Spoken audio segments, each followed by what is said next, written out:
I always thought my family was boring, stable, predictable, the kind of suburban normal that people make sitcoms about. My dad was a high school history teacher who smelled like coffee and chalk dust. My mom worked from home doing accounting for small businesses. I was an only child who grew up with an uncomplicated life. No major drama, no family secrets. Or so I thought. Everything changed because of a stupid water leak. 3 months ago, a pipe burst in our basement. My parents were out of town for their anniversary trip, and since I lived only 20 minutes away, Mom asked me to check on the house. I didn't expect to find the basement half flooded. I freaked out, called a plumber, and while they worked, I tried to move everything off the floor so nothing important got ruined. That's when I noticed Dad's old gun safe, one I had literally never seen open in my entire life. The water hadn't reached it yet, but the carpet around it was soaked. I tried to shift it, and to my surprise, it moved more than I expected. And something clinked inside, a metallic, hollow sound. Not the kind a gun makes. That's when another surprise hit. The keypad was dead from the moisture, which meant that to save the contents from water damage, I had two options: break it or leave it and hope for the best. Dad had always been weirdly protective of that safe. Once when I was 12, I asked what was inside, and he told me, just documents and boring grown-up stuff. Then he changed the subject so fast, you'd think I asked him about his browser history. But that day, staring at the soaking carpet creeping closer and closer, something in my gut told me, open it. I called a locksmith, told him it was an emergency. He came within 2 hours. When he cracked it open, he stepped aside and said, all yours. I wish he hadn't. Inside weren't guns or jewelry or documents. There were letters, dozens of them, stored neatly in waterproof bags, and all addressed to my son. At first I didn't think anything of it. I assumed they were letters from Dad, some kind of weird emotional time capsule. Maybe he wrote them in case something happened to him. He was sentimental like that. But the return address, that froze me. It wasn't my dad's name. It was M.R. Whitaker. I didn't know anyone with that name. And the strangest part? The dates. The oldest letter was dated a week before I was born. Hands shaking, I opened the first one. It started with, if you're reading this, then the truth finally reached you. I'm sorry I never got to be part of your life. They didn't give me a choice. I sat on the flooded basement floor, water soaking into my jeans, heart pounding so loud I could barely hear myself breathe. I tore open another envelope. I've spent years watching from a distance. I wasn't allowed near you, but I've never stopped thinking about you. One day, you'll know why. Another. Your mother and I made mistakes, but you were never one of them. Another. He promised me he'd take care of you as if you were his own. I agreed to disappear if it meant you would grow up safe. And then, one that stopped my heart entirely. Your father is a good man, but he's not me. I must have sat there for at least 20 minutes, reading and rereading that line. My father, the man who raised me, taught me to ride a bike, coached my soccer team, stayed up with me when I had nightmares, was not my biological dad. And then another question hit me. Why did he hide these letters instead of giving them to me? Why did he keep them at all? And the worst one, who the hell is M.R. Whitaker? My hands were shaking so badly I dropped one of the envelopes. A small Polaroid fell out. It showed a man I had never seen in my life. Tall, broad-shouldered, dark hair, deep eyes that somehow looked like mine. On the back, in the same handwriting as the letters, were just 4 words. When you're ready. M. I felt sick. When my parents got home that evening, I was waiting at the kitchen table with a stack of letters in front of me. Dad walked in first, smiling. Hey, bud. He stopped mid-sentence when he saw the envelopes. His face drained of color so fast I thought he was going to pass out. Mom froze too. Her purse slipped from her hand and hit the floor. Nobody spoke for a full 10 seconds. Not until I said, "Who is M.R. Whitaker?" Dad didn't answer.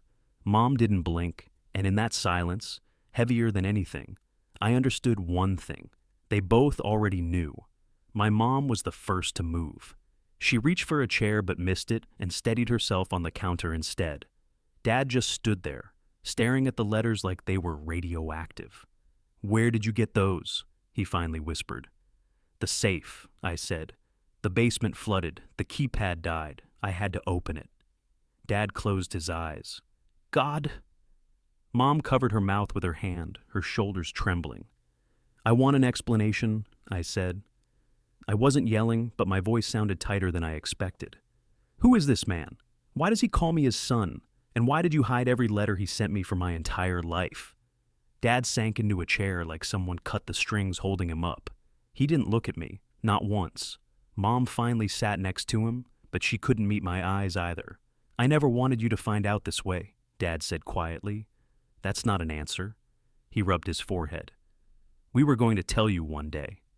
When? I snapped. When I turned 30? When you were on your deathbed? Because these letters were addressed to me, not you. He wanted me to know. Mom flinched. You weren't supposed to see them. Why? I demanded. She exhaled shakily, then looked at Dad, like she was waiting for permission. He nodded once. Mom turned to me, eyes red. Because your biological father, he's dangerous. That word hit me harder than everything else. Dangerous how? I asked. She hesitated, too long. Mom, tell me. She swallowed. Because he's involved with people, very powerful people, the kind you don't cross, the kind who don't forgive mistakes. For a second, I thought she was exaggerating. Then I saw Dad's expression. Pure fear. What kind of people? I asked. Dad pushed the letters away like they disgusted him. Organized crime. My stomach dropped. I laughed, but it came out sounding like a choke. Come on, that's ridiculous. I wish it were, Dad said. Mom finally continued. Before I met your father, your dad, I was stupid, young. I fell in with a man who seemed exciting, charismatic, intense. He wasn't like anyone I'd ever met. M.R. Whitaker, I said. She winced. Matthew, his name is Matthew. What was he to you? She lowered her voice. My boyfriend. And later, someone I was afraid to leave. Dad added quietly. When she got pregnant with you, she tried to break things off. That didn't go well. I felt cold all over. Mom nodded. He said the child was his. He said that meant he owned me. And you.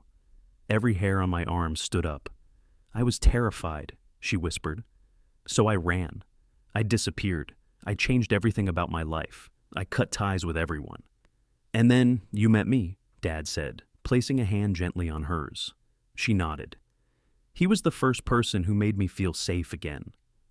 I wanted to be angry. I expected to be angry, but instead, I just felt hollow. So you married each other, I said, and you decided to pretend I was his? You are mine, Dad said quickly. I raised you. I loved you. The biology doesn't matter. Then why hide the letters? I asked. Why not tell me the truth? Mom wiped her face. Because Matthew didn't just let me leave. He made a deal. Dad nodded. He agreed to stay out of your life, but only if she agreed never to tell you about him, and only if he could send letters to check that you were alive and okay. My mind reeled. So the letters, they weren't sentimental, they were surveillance. Dad hesitated. Some of them, yes. Others, I think he really wanted to reach out. There was always this tension. He wanted to know you, but he also didn't want to pull you into his world. Mom added, and we promised him we'd keep you away from him. I stared at the letters on the table, but you kept them. You didn't destroy them. Dad's voice cracked. Because I hoped one day you'd be old enough for the truth, old enough not to go looking for him. Mom's voice dropped to a desperate whisper. Please tell me you're not going to look for him.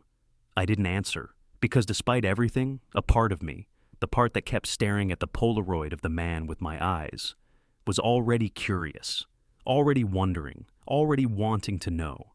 Do you know where he is? I asked. Mom's reaction told me everything. She froze, completely. Dad's jaw tightened. You do, I said quietly. Don't you? Mom finally whispered. We got a letter last year, the last one, saying he was sick. What kind of sick? We don't know, Dad said. He didn't say, just that he wanted to see you, one time, before he died. My heartbeat thundered in my ears. And you didn't tell me? Mom's voice was barely audible. We were scared he'd drag you in. The room fell into heavy silence. Then I asked the question they were begging me not to. Where is he now? Dad reached for the letters, but I grabbed them first. Tell me, I repeated. Mom closed her eyes. He's in Ravenwood Correctional Facility. I blinked. A prison? She nodded. My world tilted. What did he do? Dad answered this time. Everything. The word everything echoed in my head like a siren. I sat back, gripping the letters so tightly the edges bent. My father, my biological father, wasn't just dangerous. He wasn't just involved with the wrong people. He was in prison for everything. Start talking, I said. What does that mean?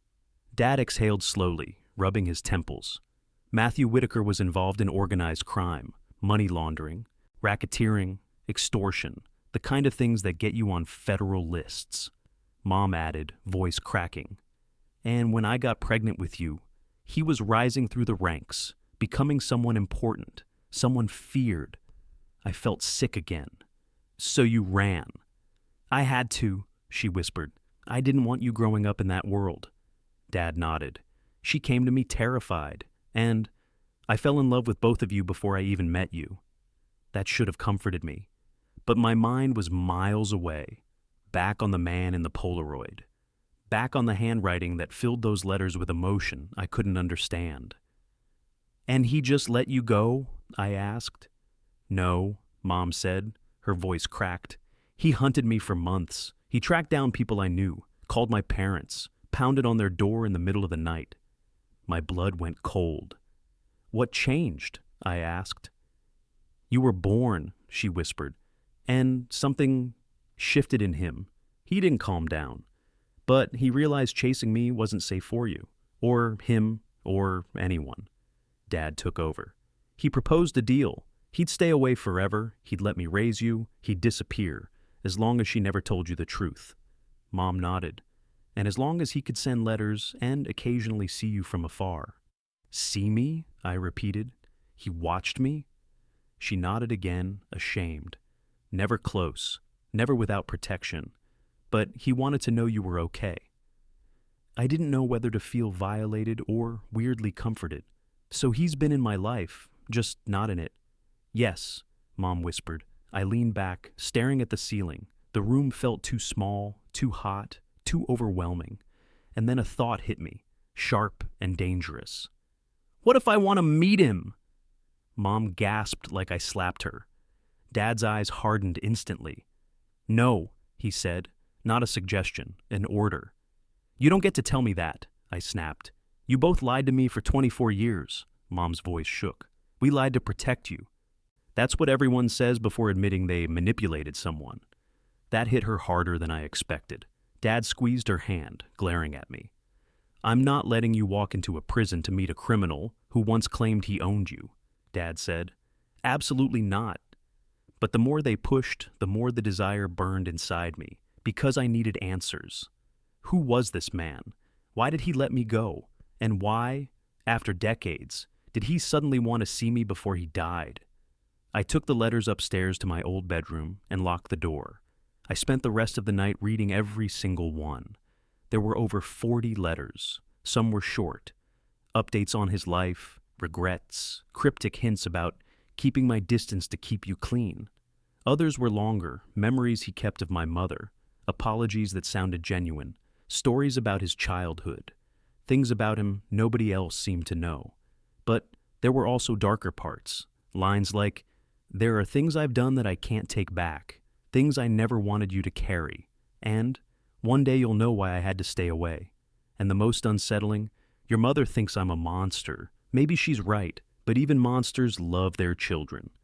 I didn't sleep at all. By morning, I had made up my mind. I was going to see him, whether my parents liked it or not. The next day, I drove to Ravenwood Correctional Facility. I didn't tell Mom. I didn't tell Dad. I didn't text anyone. I just punched the address into my GPS and followed it. Ravenwood was massive. Gray concrete walls topped with razor wire, guard towers, metal gates, the whole stereotypical nightmare. As I walked through security, my legs trembled so badly I thought I might collapse. I kept reminding myself this was insane, ridiculous, dangerous. But it didn't stop me. They buzzed me into the visitation room, a long hall with metal tables bolted to the floor. Inmates in orange jumpsuits sat across from their visitors. A guard escorted me to a table in the back. "Wait here," he said. My heart hammered so hard I could barely hear my own breath. And then he walked in, older, thinner, gray streaking through his hair. But the moment our eyes met, something slammed into my chest, because it was like looking into a mirror 25 years older. He froze. His hands twitched. His eyes glistened with tears immediately. No hesitation, no shame. He sat down slowly, never breaking eye contact. For a long moment, I couldn't speak. Neither could he. Then he whispered, voice trembling, "I never thought I'd see you with my own eyes again." My throat tightened. "You're Matthew Whitaker." He gave a sad smile. "Just Matt. To you, just Matt." We stared at each other for another painful moment before I forced myself to ask, "Why did you want to see me now?" He breathed out shakily and looked down at his hands. "I'm dying." My stomach dropped. "How long?" I asked quietly. "Months," he whispered. "Maybe less." I didn't know what to feel. Pity, anger, nothing? But then he lifted his gaze and said something that made my blood freeze. "There's something you don't know. Something your mother didn't tell you. Something she was never supposed to tell you." I leaned in, heart pounding. He swallowed hard. "You're not the only one in danger." For a second, I couldn't breathe. "What do you mean I'm not the only one in danger?" I asked. Matt looked over his shoulder instinctively, even though a guard stood 5 feet away. Then he leaned closer to me and lowered his voice.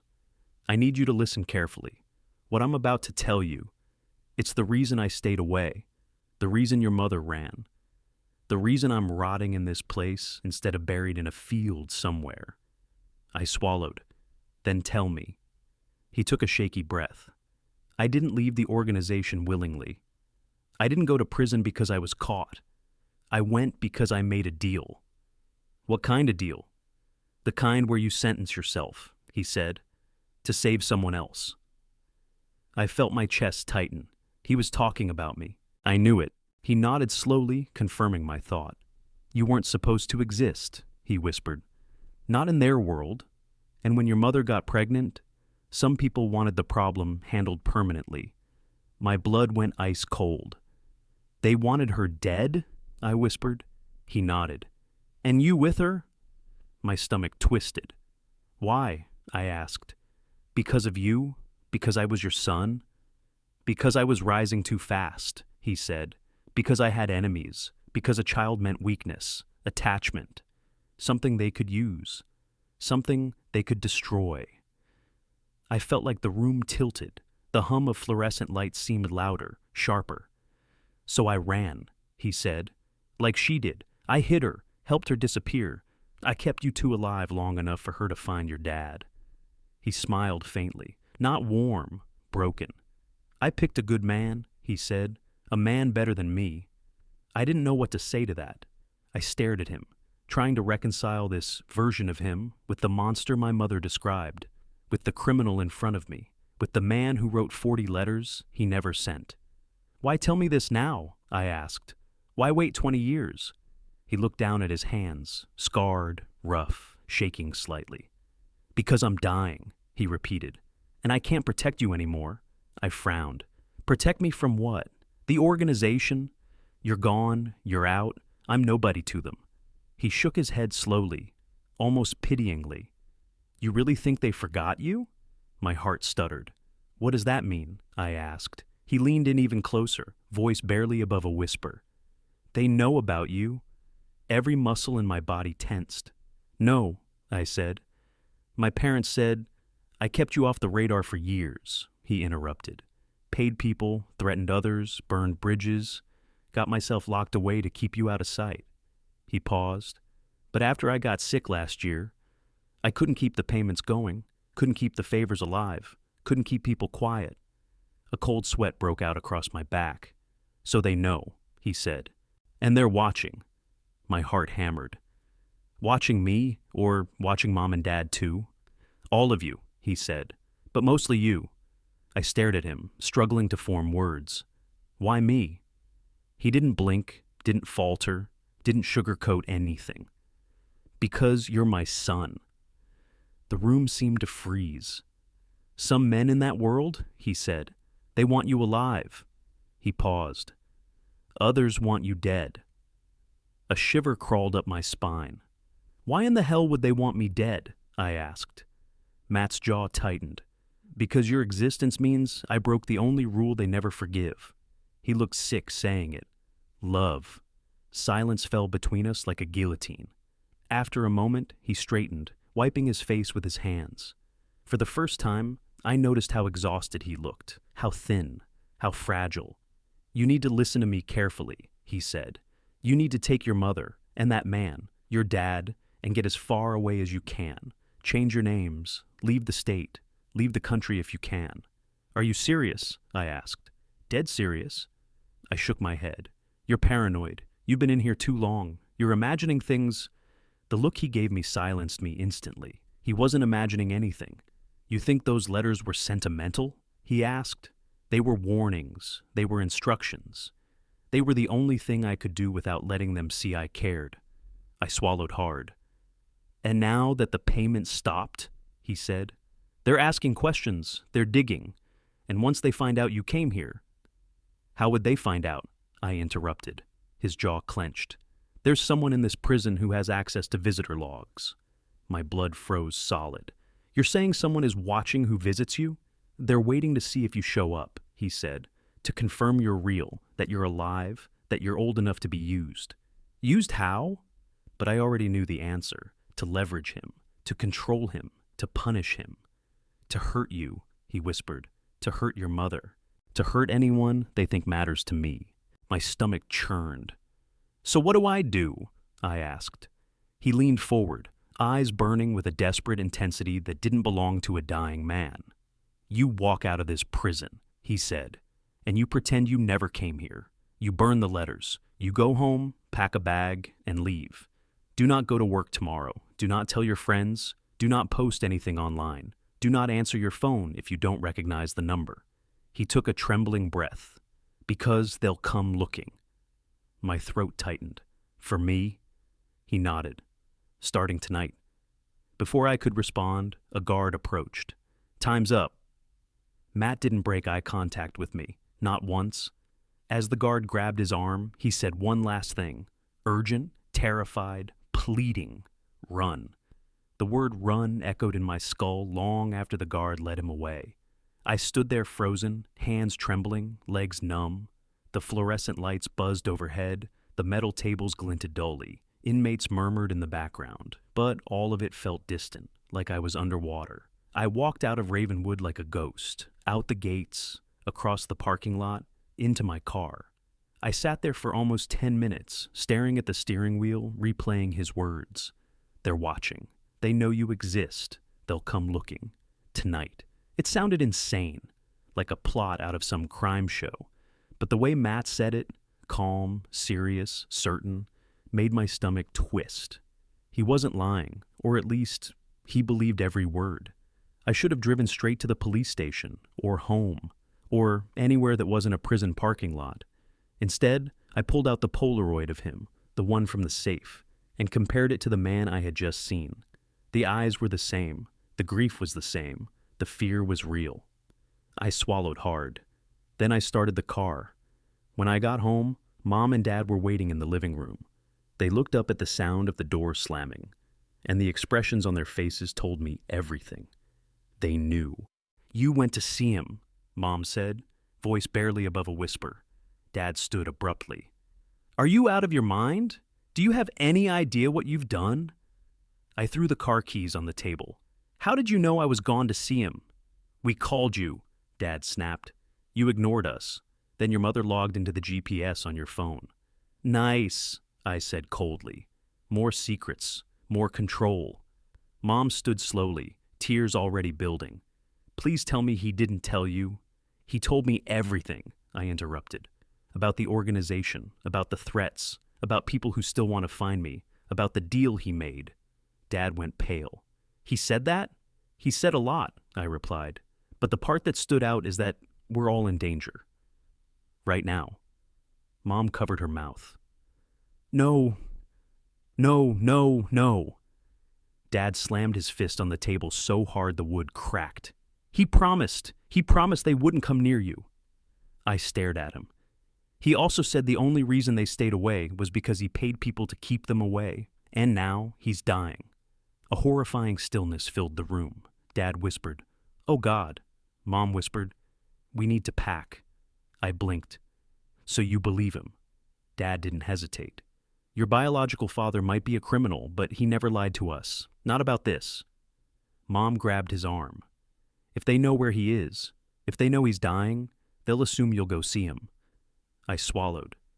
"Well, I did." Mom looked like she might faint. "Then we need to leave, tonight." Dad nodded, already moving toward the stairs. "Grab your essentials. No electronics except the bare minimum. No laptops, no tablets. Just clothes, IDs, and cash." Mom hurried to help. I stood there, stunned. "You're serious? We're actually running?" Dad stopped on the stairs and turned to look at me.